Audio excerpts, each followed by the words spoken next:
What's up, everybody? We're going to give you our Week 11 picks right here up front in case you're coming up against it for your time to get some bets in. But we hope that you stick around, listen to the whole episode, get your analysis on each one of these. We got some fantasy plays, we got some card plays, and it's just some fun back and forth between me and Andrew. So just up front here, so you have them. 1 o'clock games. We got the Browns -3.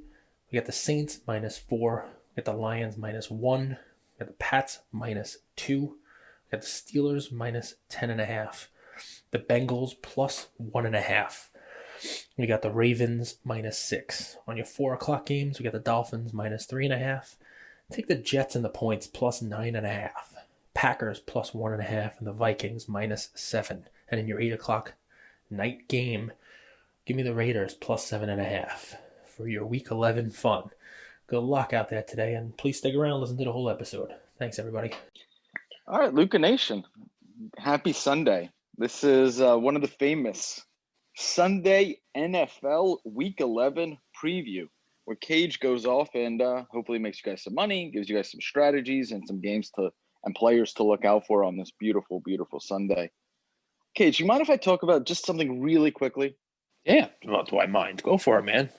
Well, so I love this quote. I used to, my first job was a financial advisor, and they would put past results do not necessarily guarantee future returns. You've seen that quote before? Have I seen that quote? Do you think the company you worked for came up with that? You think they invented that? No, I think that's an SEC thing. Yeah, there we go. Yes. I love that quote. That was probably my favorite quote that I fell in love with because it's such an interesting quote. It makes me think, at least. Mm-hmm. And going into this Sunday, when you sports bet or when you buy cards or any type of investments, there's going to be peaks and valleys. There's going to be times where you're on a hot streak where you feel like the hoop is huge and you're going to make every shot. And then it's when you can't hit anything. So it's just important. And I always came back to this quote when I was struggling to remind myself, just because you've lost 12 bets in a row, just because you haven't picked the winner in the past, doesn't necessarily mean you won't pick them in the future. You need to make adjustments. You need to make changes, but you can change the future. And that's the message that I want to come into this morning episode for you guys with. What you did in the past, who you were in the past, the life you had in the past, doesn't have to be the life you have in the future. You could change it at any time. And I'll give you a little tip or trick or tactic that I've heard. This guy, Charlie, does this. And he lost 300 pounds using this. And I've touched on it a little bit because I've talked to you guys about your reticular activating system and what you start focusing on, you pay attention to. And he started stacking small wins. So he'd go to Starbucks and he'd get a coffee for $3.50 and he'd be like, let's go. I'm on a winning streak. All this happiness and joy for just $3. And why do I say that? Now, if you could find those little small wins throughout your day and start stacking them, I think us too at Luca Nation can start going on winning streaks together. I like it. I like when you talk about the future, man. I have my own views on the future. You know what I believe? I believe the children are our future. If you teach them well, you can let them lead the way. And you show them all the beauty they possess inside. You give them a sense of pride. Make it easier. Let the children's laughter, at least this is what I say, remind me how they used to be. I mean, I decided long ago I would never walk in anyone's shadow.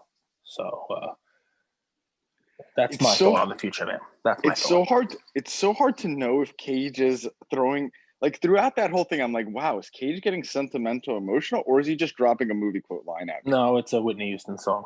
So we move on to the picks, my friend. All right, Cage, let's go. Let's make some money this morning. Can we start with my Beagles at 1 p.m.? It is, by the way, to give you credit, it is in a movie. Jack Black uses that exact same thing that I just did to you in School of Rock.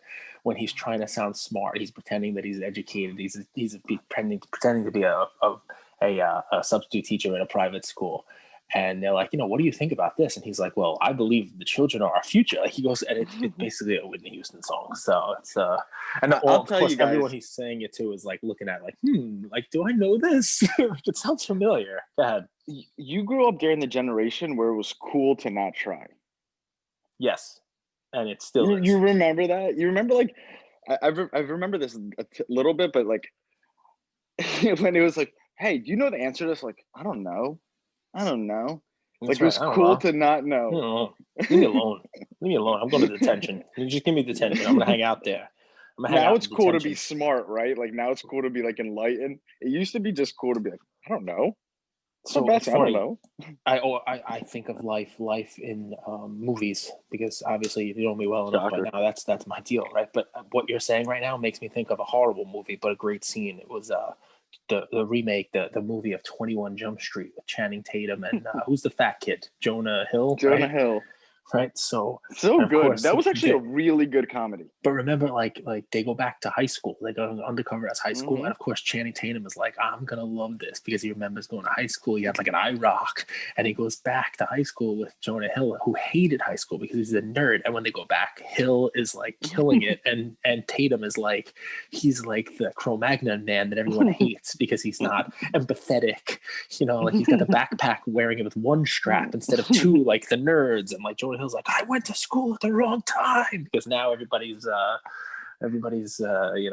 you care about people's feelings. Yeah, but it's a lot of fun. Yeah, Enlightened, as we'd like I guess awakened. that's the word. So yeah, Browns Eagles. You wanted to talk about your Beagles, right? I mean, it's funny. There are so just a quick overview, right? Last week we came into this and said a lot of these spreads were dead on balls, right? They were right on there, and it made it a little tougher to pick. But we had a good week, and just to kind of mirror what you were saying about the past performance fund. I will give you credit, man. After like the first 5 weeks where we were on a tear, you said to me, you said, when you start losing, don't get crazy because that's just what's going to happen. Nobody goes on a clip like this and stays on a clip like this. It will regress to the mean, and then you figure it out. The season changes. It plays in quarters. It plays like anything else, and teams will surprise. Teams will start to come back to their norms, and you'll figure it out. And I think we had a little bit of that last week, plus a little bit of luck. And you saw we called in the beginning. So many games were like the right spread. We won a couple by a half a point, and we lost a couple Hmm. by a half a point, and that's that tells you that the books have seen enough that they are getting it right here. So the Browns against the Eagles. Andrew's spread on this one, for where he told me to look at the spreads to make sure that we have the exact same spreads, is the Browns -3 at home against the Eagles. Um, I have seen spreads, wavering a little bit on this one, but that is the spread this morning. I like Hmm. it. I'm picking the Browns. Basically, here's the deal on this one, at least my thought on this one. Um, Wentz is just bad. I can't believe they haven't brought in, Jalen Hurts, the kid from where did he play? He played a bunch of places, right? Ohio State, right? I can't believe they haven't seen what they have with him, right? But you know what? Oklahoma guy, I Oklahoma. believe. I think he transferred. I think he played at both of those places. Hmm. There was a lot of like quarterback Yep, carousel, right? Even Joe Burrow, I think, was at Ohio State, right, you're for a right. year, and Yeah. then went to Hmm. LSU. So there's a lot of like moving around, right? So, but in any event, I'm surprised I haven't seen him, but there is a reason why, right? Because the Eagles, who are what the hell? What is their record? They got 3 wins, 5 losses, and a Yep, tie. I think that tie is going to save them. By the way, they're they're first believe in it or not, NFC with right three, now 5, and 1. they are a home playoff game. They're going to have a Yep. home playoff game. They're 3-5-1, and they have a lead in their division. And it's just really a scary thing. But I guess they figure that the best way to, you know, the best way to maintain that lead or the whole deal is to continue to drive with Wentz, the more experienced guy. But I don't know. It's just crazy, man. I don't think he's been the same since he hurt himself in 2017. He really has taken a real step backwards this year. He's been all right when he plays, but this year it's just been like, it's been a train wreck. Um, and Wildly inaccurate thrower too. yeah, and I mean, Wildly inaccurate. here's the deal, right? So I was a Browns guy in the beginning of the year. I picked them to do well. I picked them to do better than most people expected. I think that they are performing kind of where I expected them to be. They're 6-3, which, come on, that's better than most people thought. And it's not because of Baker Mayfield. He's been good enough. they have not done well when they need Mayfield to play well. And this is not going to be a game where they need to have Mayfield play well. Nick Chubb and Kareem Hunt both back, Hmm. both healthy. They are going to lean on them. They're going to run the ball today, and I think the Cleveland defense steps up and makes a play. I think they're going to keep Wentz, off balance, sack him quite a few times. He'll make a mistake. I could see the Browns defense scoring a touchdown or setting up the offense really close. I don't think this one is one of those ones where I was, wow, that spread is too close. I can only see the Browns winning this one by the field goal. No, I think the Browns win this one. I think this is one of the easier games on the day. I think the Browns are gonna Well, what do send you the think Eagles to about 3-6-1. what do you think about the over under 46.5? So at first blush, I liked it, but I could see this one You being like the ugly. under? No, at first blush, I like the over only because I think the game's going to be ugly, and I could see Wentz throwing 3 picks and getting a crazy over that way. You know what I mean? Like 2 pick sixes, like, ugly. But if I were betting, like if you're asking me, I would say the under on this because I think it's going to be a grinded out, you know, Yep. clock game by the Browns. Like if I'm the Browns, I go into this hoping Baker Mayfield throws the ball 18 total times in the game. The clock Yep. just keeps moving. They keep it a short game, and the Browns win it. Basically like 20-3. Ugly type of game.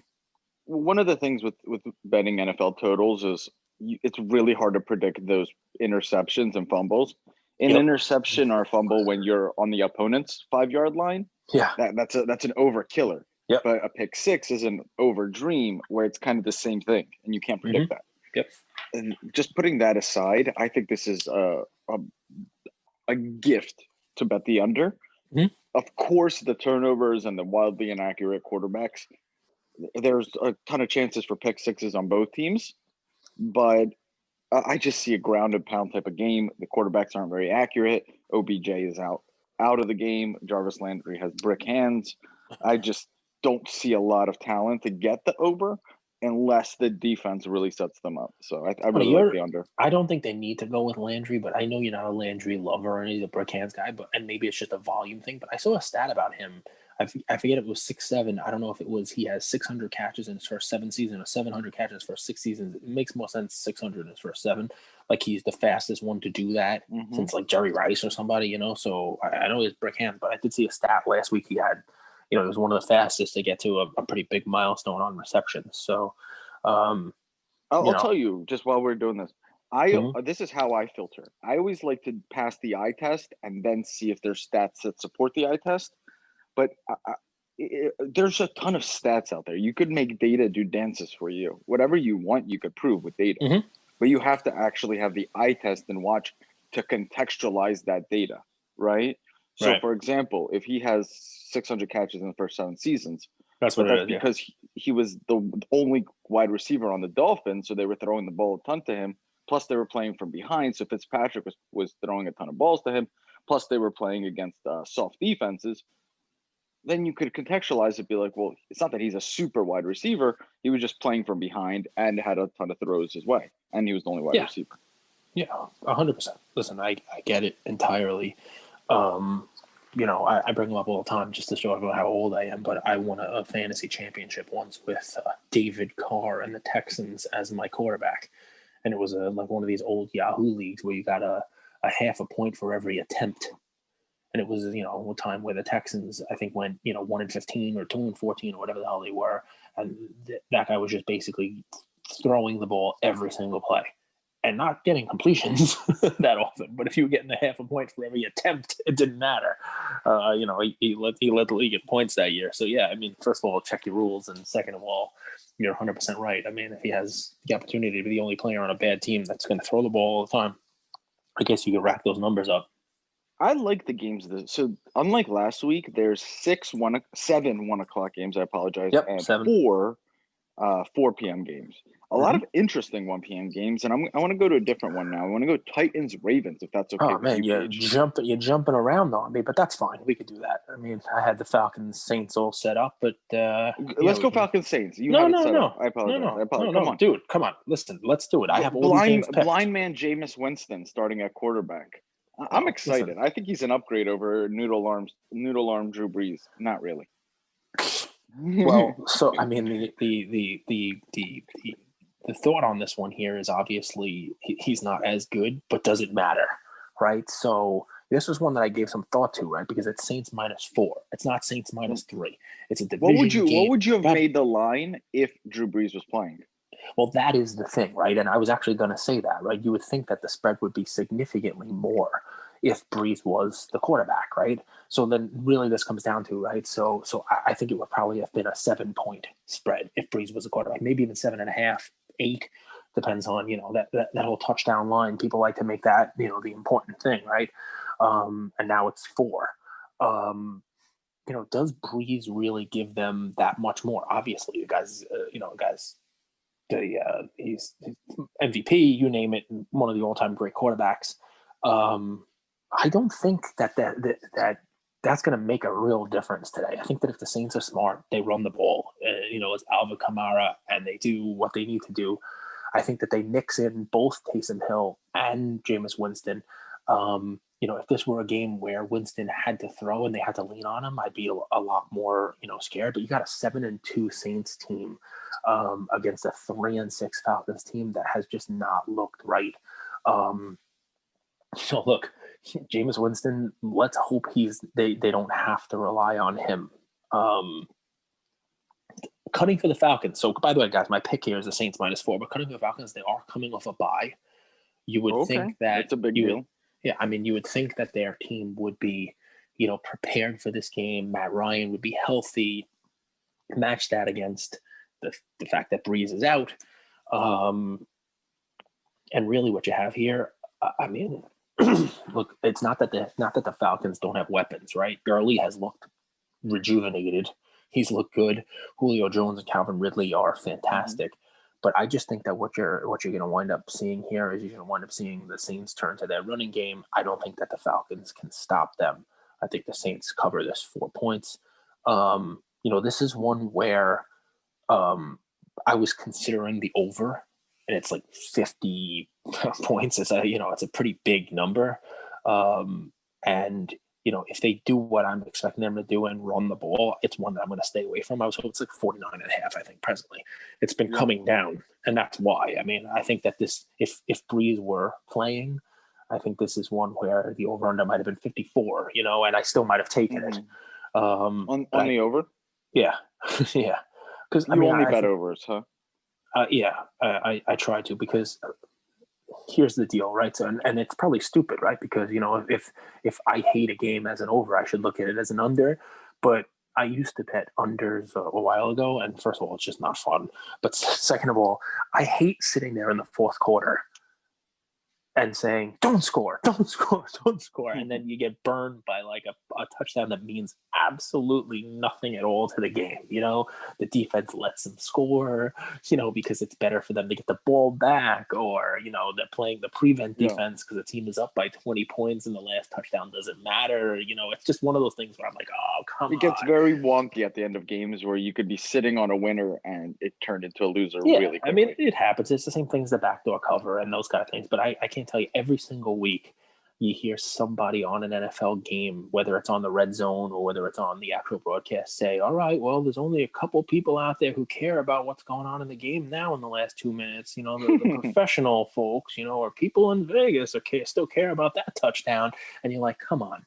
If you have the analysis done right, you have this all done right. Like the same thing with, like a backdoor cover. We'll talk about like the Steelers game later. Spreads like that are big spreads, and you have potential touchdown at the end. It means nothing, and obviously you had all the analysis right, but I just don't like betting unders because of that. That's the deal. But on this one here, I just think that what Kamara, Michael Thomas, Taysom Hill, even Winston, I don't think he has a bad game against this defense. I think that they just have too much. I think they'll go in there, they'll do what they need to do. They're at home, so this is Saints -4. Which one did you want to talk about next? You want to talk about the Ravens Titans next? Yeah, let's do that. I'll jump over to Real the quick, Ravens Titans. real quick. Go ahead. Yeah. You're skipping over. 60% of the money is on Atlanta money line, and 67% of the money line is on Atlanta spread. Mm-hmm. The line opened at Saints -6. You have Mm-hmm. that too, and then it came down to -4, -4.5. Yep. -3.5, or it's at Yeah, 4 but right now. we'll go with 4. because that's what your thing says. Let me wrap it. Like, it's not even about the number. That's really surprising for me.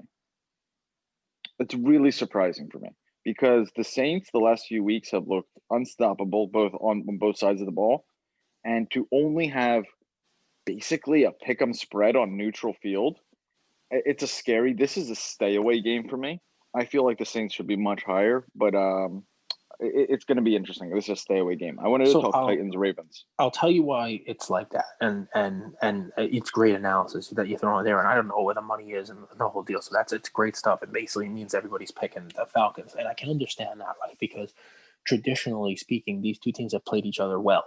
They've been high scoring offenses. They've been out there, and it's a divisional game. A lot of times, divisional games are much closer than you think. That's right. Plus, the Falcons are coming off a bye. They don't have Drew Brees, and everybody's looking at Jameis Winston, who was 33 touchdowns, 30 interceptions, or vice versa. You know, I mean, this is like, this is a guy who can go out there and just lose you a game if you lean on him. But, that's what people are seeing. People are saying it's going to be Jameis Winston, and it's going to be against a healthy, well-rested Falcons team, divisional thing. How could it be more than a field goal spread? That's crazy. But I don't think they're going to have to lean on Jameis Winston at all. I think the Saints are a better all-around team. So we'll see. And the Falcons have, they're 3-1 in their last 4 games, almost 4-0. They lost by 1 point to the Lions in that crazy game. So the Falcons are playing a lot better, and they've seen Sean Payton and his defense. Like, Matt Ryan is who Matt Ryan is, but he's seen this defense quite a bit. He knows them well. So it's going to be a good game. You're right. Division games always are tighter. Let's keep rocking. They usually are, right? So this one might be. I mean, I'm a Raider fan, so really, obviously, I'm looking forward to the Raiders-Chiefs game. But this one, and we'll talk about the Colts-Packers. This one is the most exciting 1:00 game to me. This is the one that I want to watch. Like, if you told me I could only watch one game at 1:00, this is the game. The Titans at the Ravens, right? And we have the Ravens -6 on the Andrew meter. The Andrew kind of spread reminds you of like a '90s football game, doesn't it? A little bit. Bruiser, two teams that love to run the ball. It's not just that, right? I love that, but it's talk about a tale of two teams that if you back up the clock 3 weeks ago, you'd be like, wow, this is the matchup of the season. You know what I mean? You'd have two teams with basically one loss. You'd have two like 4-1 teams or 4-0 teams. I mean, 5-1 teams, but basically they both have sucked for the last 3 weeks, right? Baltimore lost 2 of its 3 games since its bye week. And their offense, which we talked about a couple weeks ago, is scoring basically 30 points a game and no less than 20, has now been held to 24 or fewer in each of their last 3 games. Tennessee has lost 3 of 4. And Ryan Tannehill, you want to talk about sports cliches? I mean, he is full on pumpkin right now. It's after midnight. The glass slipper is missing. And, it's Cinderella has lost her dress. Tannehill. It's not fair. This was a guy who, come on, 3 out of 4. The last 4 weeks, he's looked bad. I mean, bad. Not bad. He's just bad. Not as bad. You mean for the eye test, not for the stats? Yeah, I mean, the stats have been fine, but the eye test. Look, this is a guy who, for a while there were I don't want to call them legitimate sports pundits, but there are people out there who have very fancy podcasts with very fancy graphics and very fancy sponsors and commercials that put you to sleep, who say that Ryan Tannehill is an MVP candidate. I mean, that phrase was actually uttered this year in a year where Mahomes has 25 touchdowns and 1 interception. Aaron Rodgers and Patrick Mahomes are going to combine for over 100 touchdowns and have less interceptions than I have fingers on one hand, right? But yet somebody out there is going to say that Ryan Tannehill was an MVP candidate, and Matthew Stafford is going to go to the Hall of Fame. So in any event, here's the deal, right? So people were actually talking about that. I'm not going to say they're smart people, but people were actually talking about that. Tannehill looked good and his team looked good, and this was an undefeated team, and the Titans, and they, but what does it mean? What does it mean going forward? You know what? All that stuff we just went through, you know what it means? It means absolutely nothing for today's game, because you got two teams that are both at a very interesting crossroads, and Baltimore has to wake up this morning and realize that the Steelers are about to go 10-0, and that Baltimore, who was a juggernaut last year, and for the first few weeks of the season, are looking at now having to shore up a lock on a wild card because they're not winning that division. So this is a huge game for them, bigger game for them. Baltimore has a ton of talent, both sides of the ball.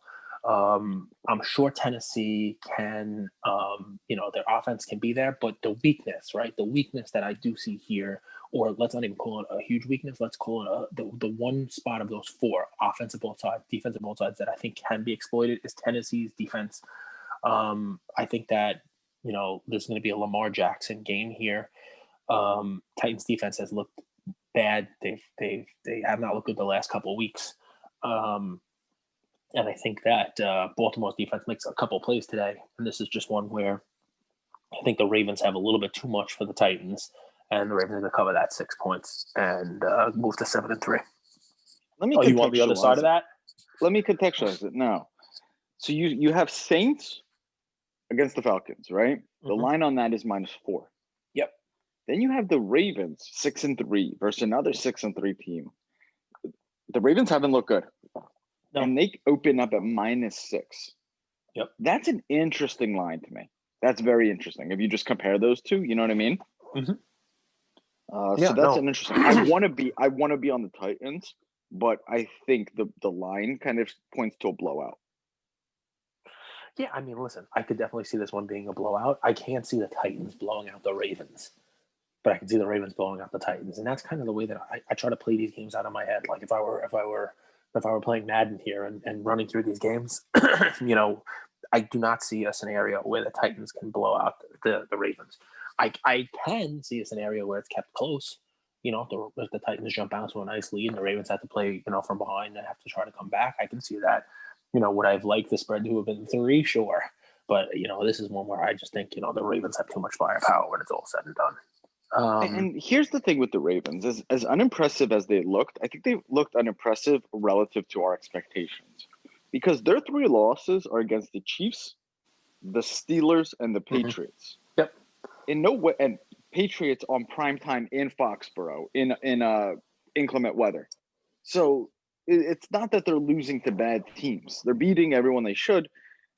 Those are some tough losses. Those are not easy places to go in and get a W. So I'm with you. The only one you could really question is the New England one. The other one, the other 2 losses they have are teams that are better than them. I don't think the Titans are better than them, and I think that that Patriots one, that was just one the Patriots needed to have. I think it was the Patriots exactly. Yeah, they're a Gemini, man. I don't know what you're gonna get, and we'll talk about that when we get up to the Patriots game too. But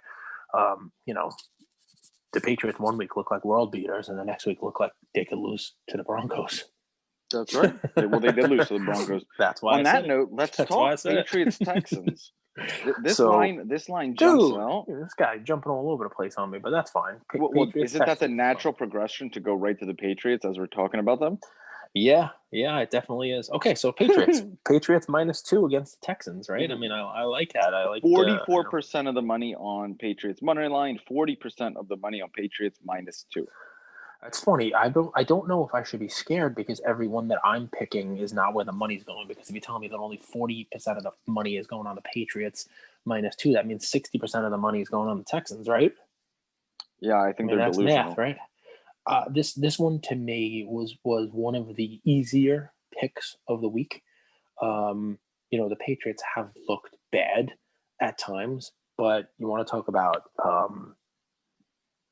convincing win against Baltimore, right? Going into last week, I think if you replay my take on it, it was, how could Baltimore leave this? How could Baltimore lose this game? The Patriots are a train wreck. They're a disaster. You name it. And then look at that. It's crazy, right? That game, and then they had a close win against the Jets the week before. Is that enough to call New England a hot team now? A 4-5 team that's 1-2 in a row, and now they're finding their identity. There's like I said, there's a near miss there against the Jets. And if they go to 5-5 by beating the hell out of the Texans, are we ready now to crown New England back as a good team? Honestly, no. the Texans have one shot here. The Texans have one reason why this spread is not 6, and it's Deshaun Watson, right? I mean, Exactly.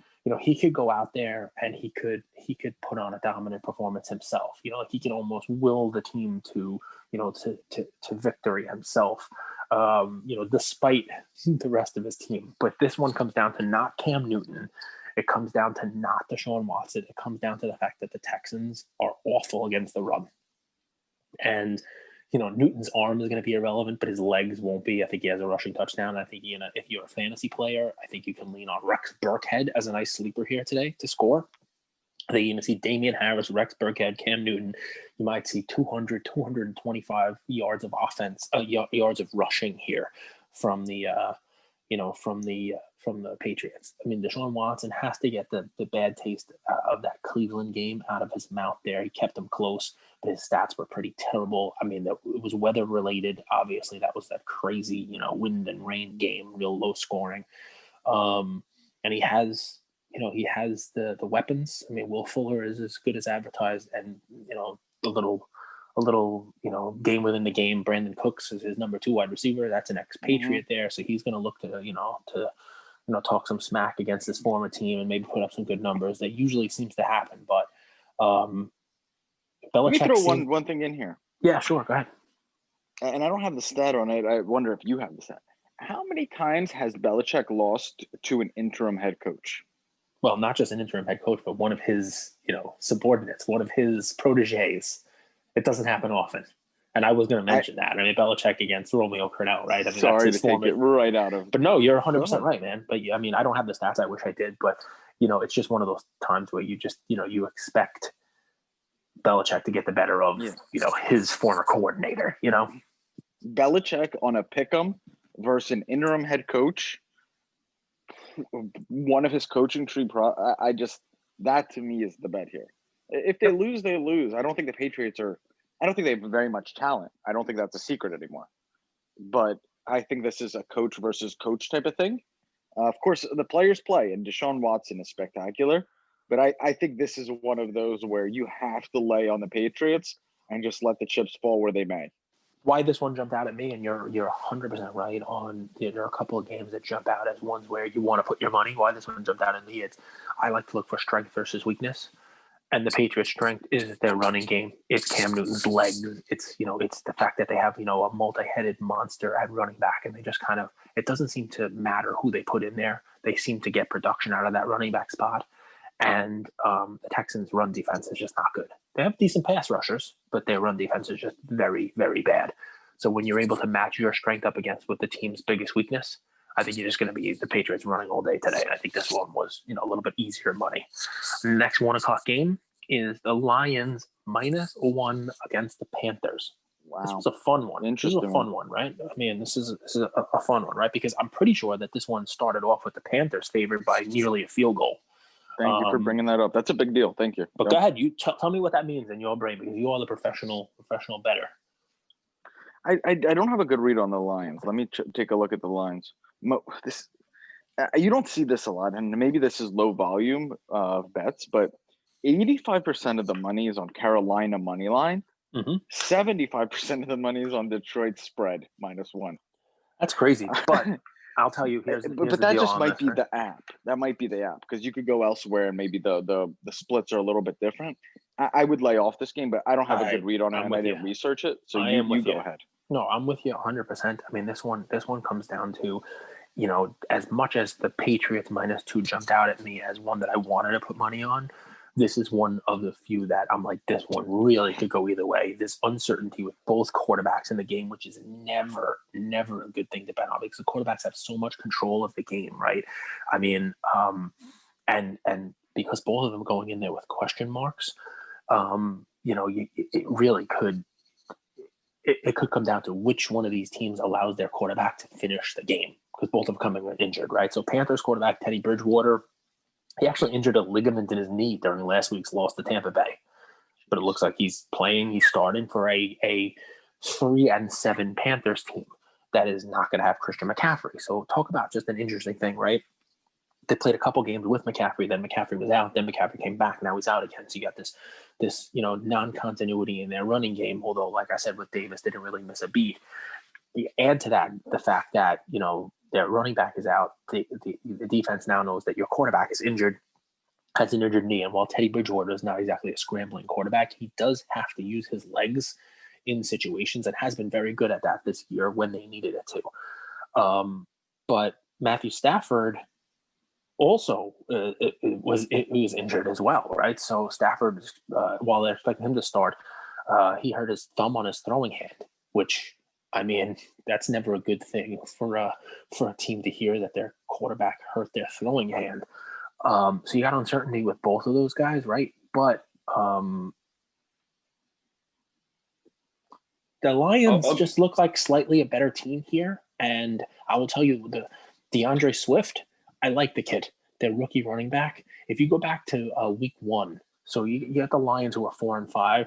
They could be and should be 5-4. I think it was the Bears they played in week 1. If you go back to week 1, they there was that big comeback fourth quarter game, and Stafford threw a pass in the end zone that would have been the game-winning touchdown to DeAndre Swift, who dropped the ball in the end zone. First game in the NFL, he was in the end zone wide open, and just like as he was falling, just the ball came out, and they lost the game. And I felt for the kid. I think I said it right after that week. I'm like, he had a good game, and it's going to be tough for a rookie in the league to come out and do that, and then go back to the locker room and face probably the veterans, and they literally lost the game. But he has been really, really good ever since. And if I were a guy who invested in running backs, he's an under the radar, a nice card play as well. DeAndre Swift, he's had a really good season. Panthers defense has basically fallen apart in recent weeks, and the Lions have been better balanced on offense, and knowing that Stafford's hand is hurt and that they can lean on their running defense, that's what's leaning me towards picking the Lions -1 in this game as the current spread is situated. Cage never uses the veto. He never says, just lay off. Well, you told me, look, I mean... This is how I would play it. Go ahead. I could see this being a 20-10, 14-7, 14-10, something like that in the favor of the Panthers in the first half. I think it's a really good game to bet the second half. And okay. I'll tell you why, because with a 1-point spread, it's a pick 'em. But sometimes in the first half, you do see a team go up by 7-10, right? It's actually not that many points, especially in a close game like that. Also, it depends on who gets the ball first. So if you could time that, there's some really good opportunities in game or second half line to kind of to take, let's say the Lions are down by 10. The second half line is going to be Lions +1 or Lions -3, something like that. And now you get Lions full game +7 for a line that opened up at pick. And it's really a closer game than the score suggests. That's how I've played these types of games in the past. Yeah, listen, I like it. But you told me I have a veto, but I've never used it, nor will I. Because I'm giving you guys a pick. Hopefully, if you listen to this whole thing, you realize which ones we feel more strongly about, which ones we don't.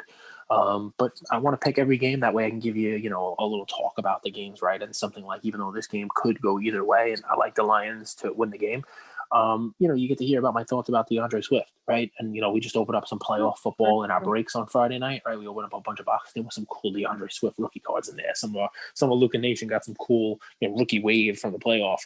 I was actually like, oh, man, I might have to trade somebody for a couple of these. So, I like him. I think that he might be the difference in the game. You want to talk about a game that is not going to be close? The next one up on the roster here is the Steelers -10.5 at the Jags. So, I mean, this is actually a fun game. This is a fun game, right? I saw a stat, though. I wish I would have pulled it. I try to do research from a million different angles when I do this stuff here. And guys know that I'm not just waking up 5 minutes before and just throwing a dart at this. But I think this is maybe I read it's the fourth or the fifth time in recent history where a team that has at least 9 wins is playing against a team that has at least 9 losses, right? I mean, like, what are the records here, right? So no, a 9 win against at least 8 losses, right? So it's happened like 4 or 5 times, and the smallest margin of victory when that's happened was 16 points in any time it's happened. So I look at this and I'm like, all right, obviously, you like to look at historical stuff. That wasn't the Steelers. It wasn't the Jaguars. When you're thinking about who's going to win a game like this, you have to talk about these specific teams.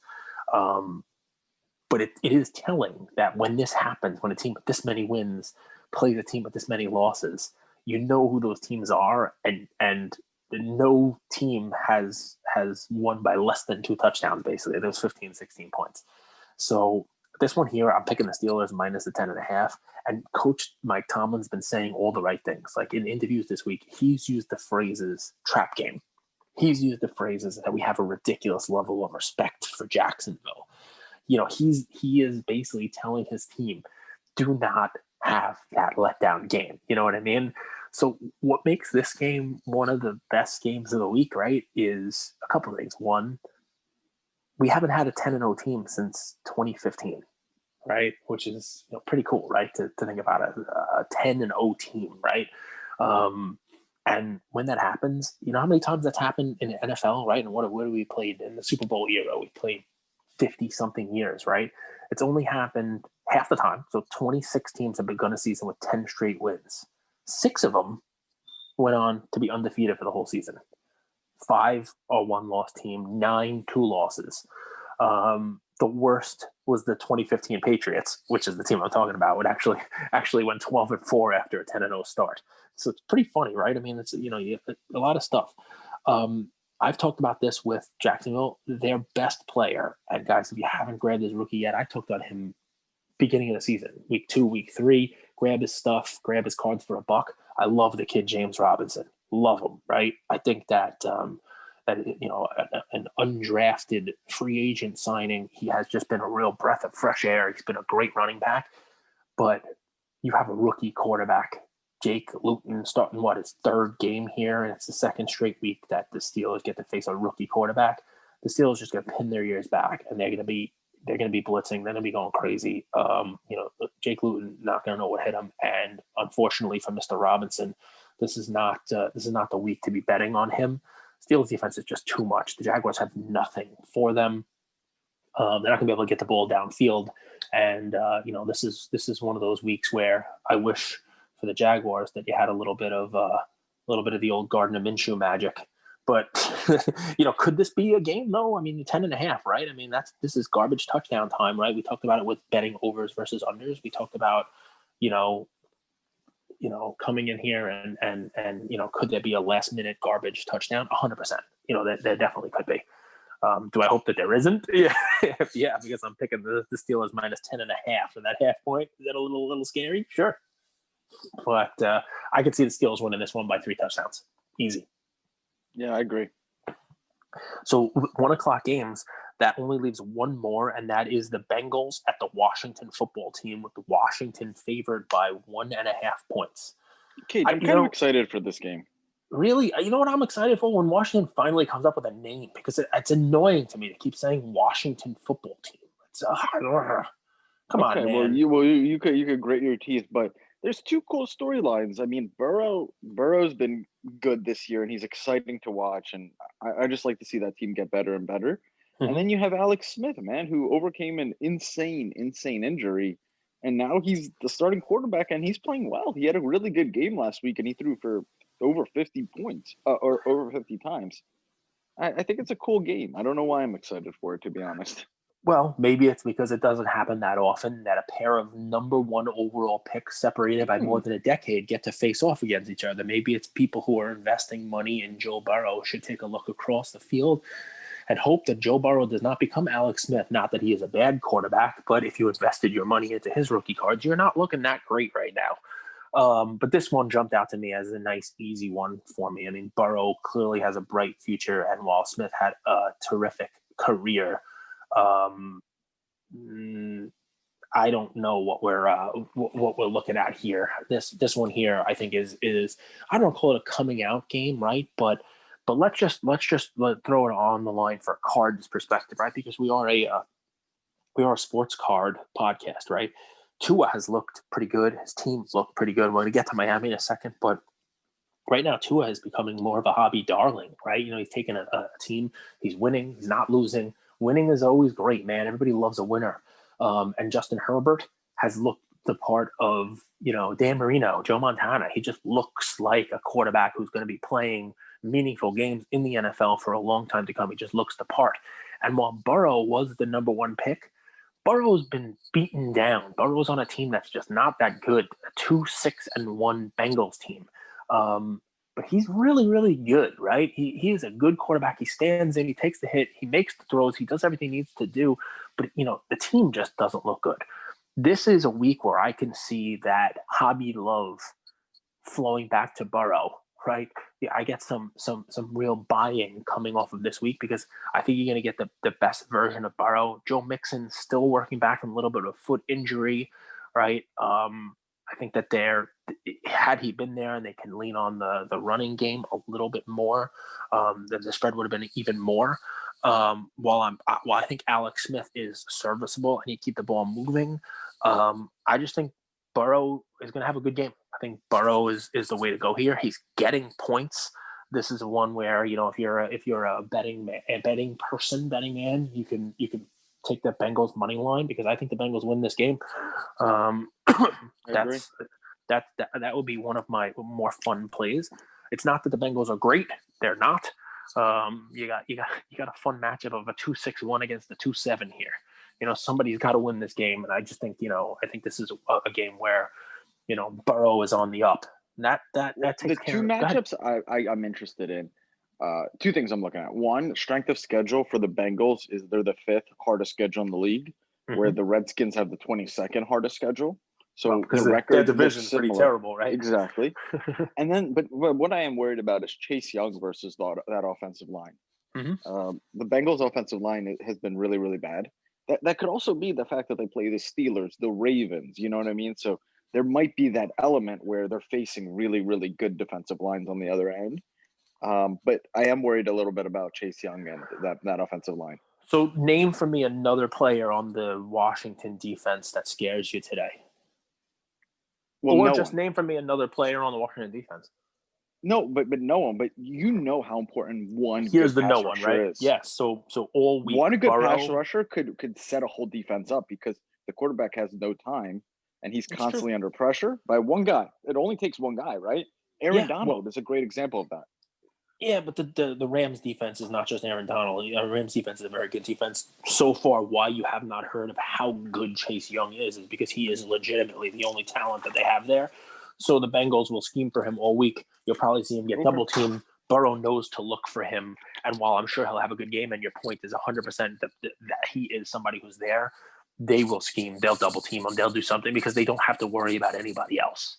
I love it. This is the beauty of this podcast, guys. Like, do you see how we're like iron sharpens iron and we get to like the nitty gritty, beautiful diamond underneath?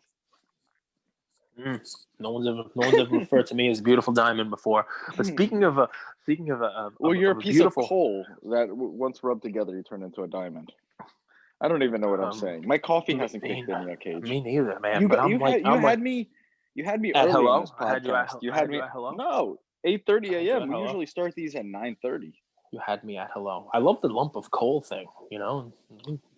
He's so tight. You put the lump of coal up his ass. 2 weeks, you have a diamond. What movie is that, folks? What movie is that? I have heard that. I've heard. What movie is that? I would love to hear it. Preston Amato, you are not eligible. You can answer, but you do not get a prize. You can't answer every one of my movie quotes, my friend.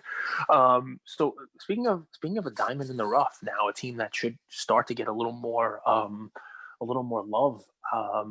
A team that last week was getting points inexplicably, and you and I were all over them. Ferris Bueller's Day Off. Oh, dude! Now nobody gets a prize. Andrew. Now you get the prize. Now Andrew gets the prize. I did not look it up. I did not look it up. Yeah, when Cameron was in Egypt land, let my Cameron go. That's the deal, man. Let's go, Drew. You got it. Well done. I'm on a winning streak. You're on a winning streak. Go get yourself a $3 Starbucks and lump those together because I believe the children are our future. Metaphor. So, a metaphor, Cage. What is it for? A metaphor. I have running water in my faucet today. I'm on a winning streak. It could be anything. That's the point. Keep rocking, Cage. You're on a hot streak. Let's go. Keep on rocking in the free world. So it's the Dolphins. I was setting up how the Dolphins were getting points last week, and neither of us understood why. And now they're obviously giving points because the Dolphins, I think they're for real. You got a 6-3 team with 5 straight wins. and a team that's in line for a playoff spot, even though you got some good teams in this division. And is it me or did they seem to get better every week? I Last think their week's win, defense is incredibly underrated. they have a very good defense, and that allows for some fun stuff, right? Their defense is definitely underrated. Did you see who their MVP of last week's game against the Chargers was? They had a rookie running back named Salvan Ahmed. I mean, and he just had a great game last week. Somebody I'd never even heard of, right? And that running game could get even stronger. Matt Breida is supposed to be coming back from a hamstring injury. We don't know if he's back. The Broncos are 3-6, and if you went back 4 weeks ago, you could have thought maybe they are a relevant team, heading towards 500. But they've lost 3 of their last 4 games, and in that 4-game stretch, have allowed an average of, get this, 36 points a game. Yeah, okay. I don't buy him. I'm not a buyer of the Broncos. Never was. Now you got a whole bunch of fun things, cutting for Denver here. The spread is 3.5. Could Miami win by a field goal? Sure. I don't like the spread. I hate 3.5. I hate 3.5 also. It's never easy for a team to go visit Denver. A rookie quarterback who's never played in Denver, up in the thin air towards the cooler part of the season, coming from the East Coast and over there. But you want to talk about? Right. I may have been a little mean to Mr. Tannehill, but Drew Lock may want to stick to his sideline rapping. I don't know how much longer we're going to be seeing Drew Lock in the NFL if he continues to play the way that he plays. And this is, you talked about the Dolphins defense. I expect Drew Lock with at least 2 interceptions today, maybe a fumble on top of that. He has not looked good, and this is not a game where I expect him to look good. This is one where, you want me to just throw a point total out there for you. I mean, I would say Dolphins win this one 27-17 on the road and cover the spread. So I don't think the Broncos are going to put up a lot of points. That's what I'm going to bring it down to. So, like, all of the factors, playing in Denver is tough. Being a rookie quarterback, playing in Denver is tough. Being a rookie quarterback off an emotional win, traveling from the East Coast in a warm weather to cold weather in Denver is really tough. So all those factors are right. But here's who the Broncos have beat. The Chargers, who, despite what Justin Herbert has done this year, they're 2-7. So they're not a good team. And Anthony Lynn is a coach who likes to lose. It's actually his mantra. The real winning is losing. It's in his office. Then they beat the Patriots, who looked incompetent, and that was the week after the Patriots had COVID and they postponed that game. And they beat the Jets. Those were their 3 wins of the year. They have not beat any other team, nor have they been even close. So I don't know. I don't know why Drew Lock sings on the sidelines. I like his swag, but you got to bring swag for 4 quarters, right? You can't just bring it for the last 2-minute warning. Well, you got to back the swag up with play, right? I mean, it's one thing to hit a home run and do a dance in the dugout. It's one thing to, score your 15th rushing touchdown of the game and then do your Superman impersonation, Cam Newton. But it's another thing, when your team is pretty terrible and you got 2 wins on the season, for you to go and start rapping. But we'll see what the story is. But you mentioned a fun one, right? About Ride the Dolphins till the wheels fall off, and I'll tell you how I play this game sometimes. So, for example, let's say you like the Ravens, but you don't love -6, right? Mm-hmm.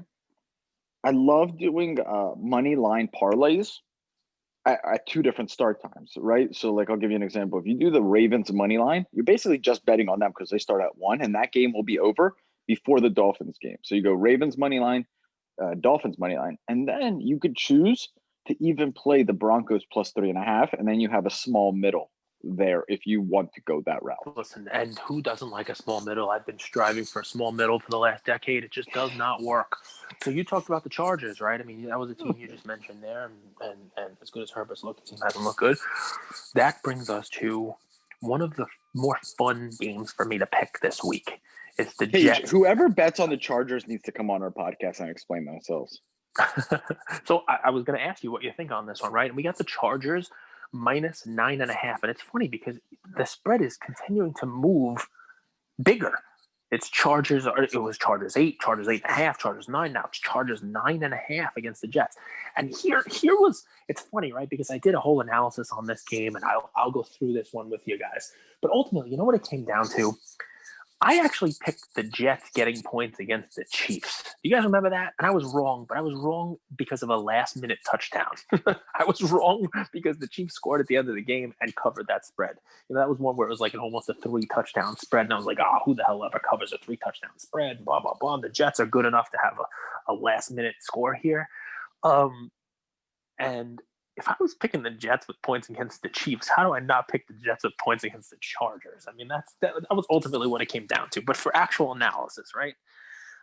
Sure, the Jets have to take a long flight after their bye, right? Remember, the Jets are coming off the bye. And I think in a positive, they don't have Sam Darnold. I actually think Joe Flacco managing the ball and playing with a little more experience, especially with a rookie running back who's pretty good. Lamichael Perine is actually pretty good. But he's it's pretty crazy, right? Frank Gore, more of a backup role. I'd love to see Frank Gore.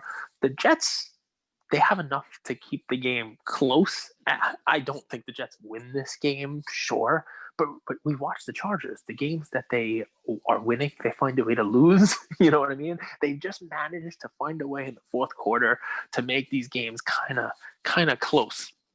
They don't win the close ones though. I mean, so it's kind of been a fun one. Do I think the Jets keep it close and then find a way to beat the Chargers? Maybe. Do I think that the Chargers finally find a team that they can hang on to a close win against? Sure. I don't have to pick the Jets winning. I just have to pick the Jets keeping it close here, and that just seems to be the way that this one's going to be. I mean, give me 9.5 points is a lot of points when the team that's favored is a 2-7 team. We're not talking about the Chiefs here. We're not talking about even a 500 team. We're talking about a Chargers team that has 2 wins. So to me, give me the Jets. Give me the 9.5 points. Go ahead. More than likely, the Chargers cover. But a huge few buts here.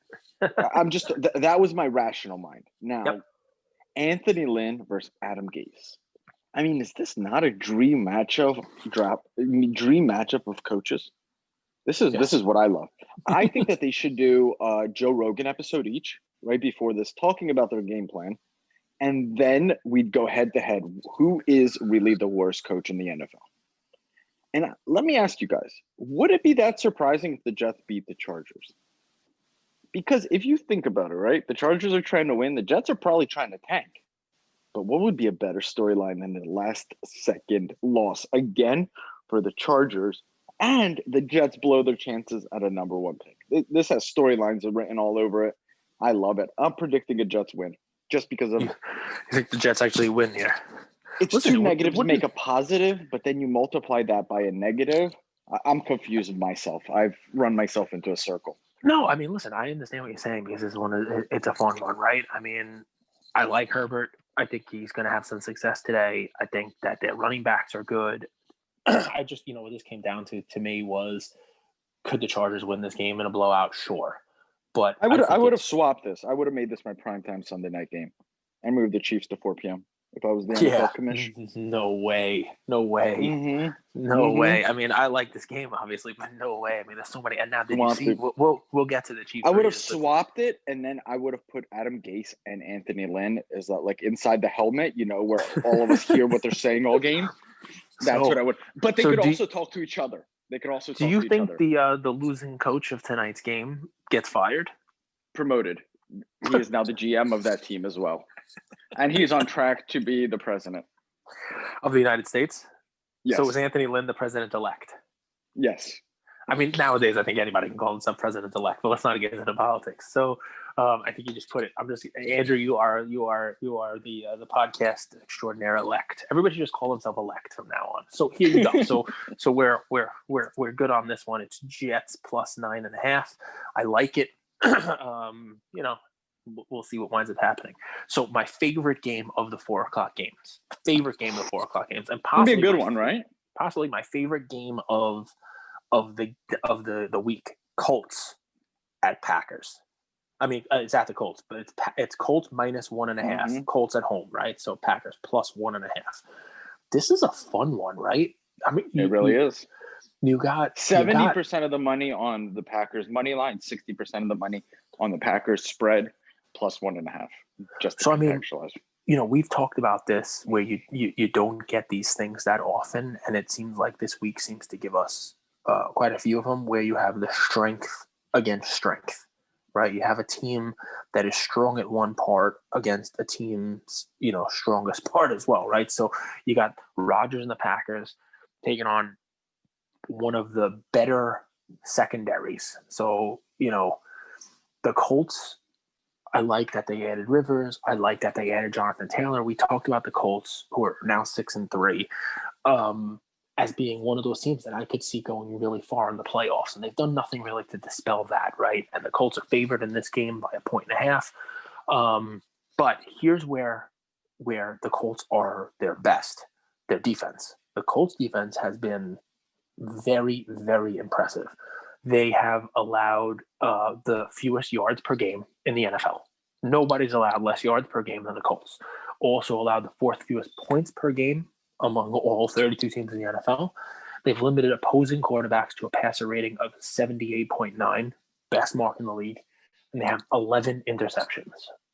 Only two teams, however, have averaged more points per game than the Packers.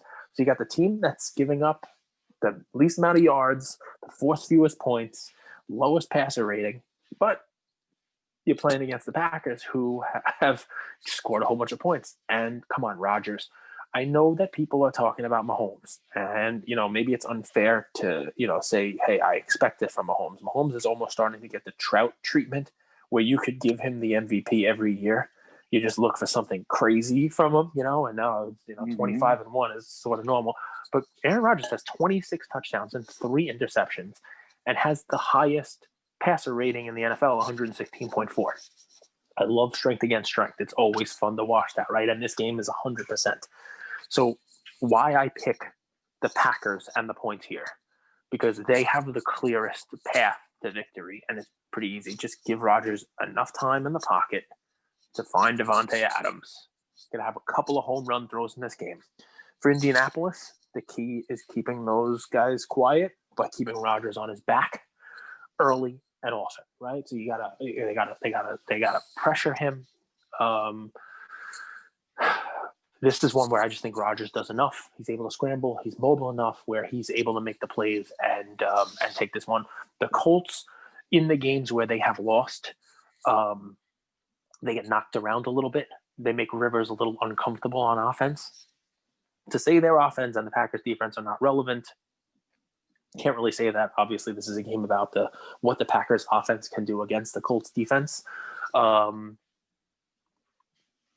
me, the reason why you have this game at like 1.5, it could honestly go either way. One break here, one fumble, one bounce, one special teams play is likely to decide a game like this. But if you don't have one of those, and that's how you have to pick, if you don't have one of those, I'm just going to go with, Rodgers, who has just been the superior quarterback. I love Rivers. I just, I think if you have to pick what surprising play is going to happen, whether it's going to come from the Colts offense versus the Packers defense, I think it's that Rivers is likely to make a mistake. I think that's probably the more likely one to happen. So I'm going Pack plus 1.5, and this is one where I like the Pack to win the game. So if you want to throw you're money about line to say on them. You were about to say, Cage. This is a teaser line. Yes, for you, 100%. This is a teaser line. Get this to 8. Get the Ravens down to a pick. There's your teaser. That's a really nice teaser, by the way. You don't get them that often. Those are two really good teams. That I think that's a good teaser. I'm really happy with that. Or you could tease the Steelers down for minus 10.5. But I don't love 4-point teasers, but this is definitely a teaser candidate on the Packers, going from plus 1.5 to plus 8. It leaves us with one 4:00 game to talk about. your favorite team in the league, the Dallas Cowboys at the Minnesota Vikings. Do we got Dalton? It is Dalton time. Let's go. His name. This right here is Dalton. where the Cowboys make a push for that 10-6 record that we talked about in the beginning of the year. Here. We can't hold them to the 10-6, right? We can't say they're going to be 10-6 because we don't have their team. So it's true. I did say that they were going to win the division.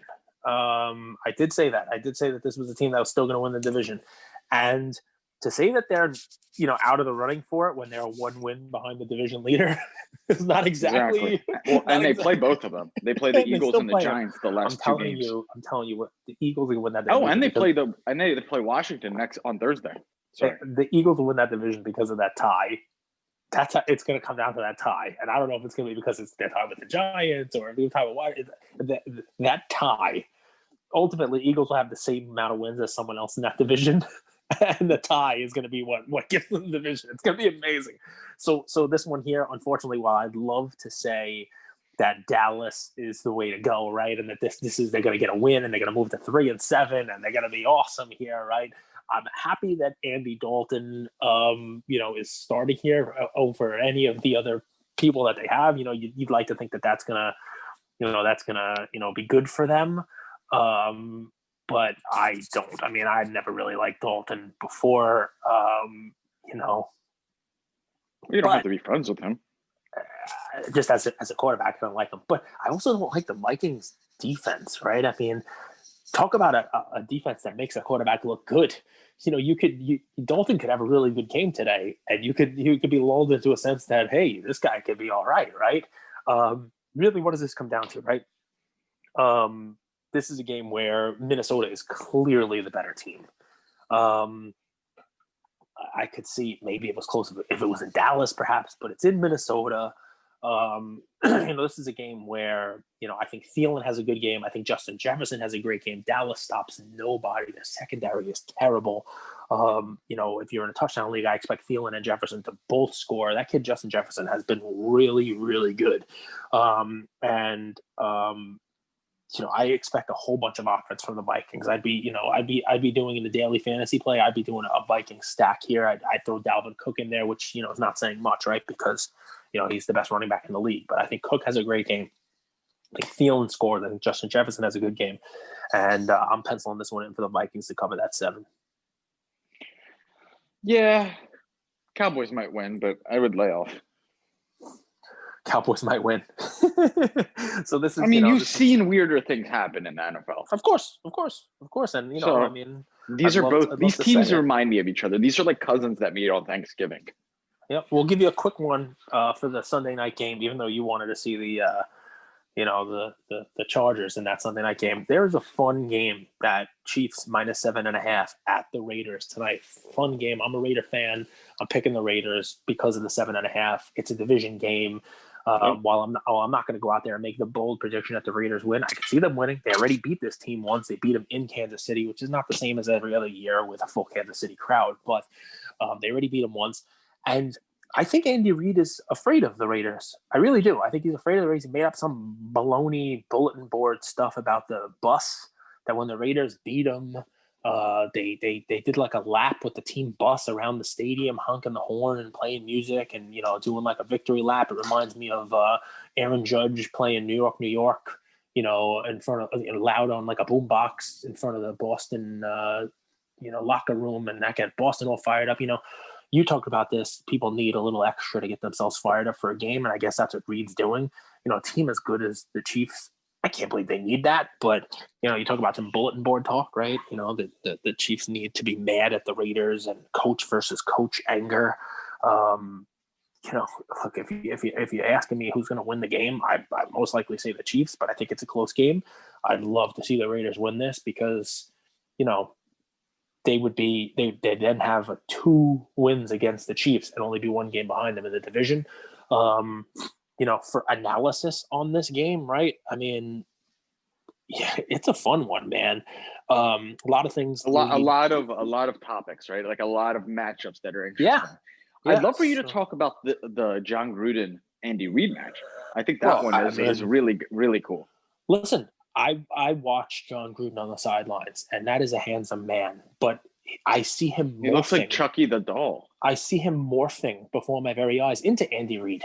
Every time I look at him, he's getting a little fatter. He's getting a little more bellerific, man. I mean, I don't know if that ESPN money, that Monday Night Football money he was getting. I think he put it all into chips, and far be it for me to call somebody fat. But Andy Reid, I love Andy Reid. He's a great coach. And here's a fun stat for anybody who like me, is looking at the Raiders with their heart.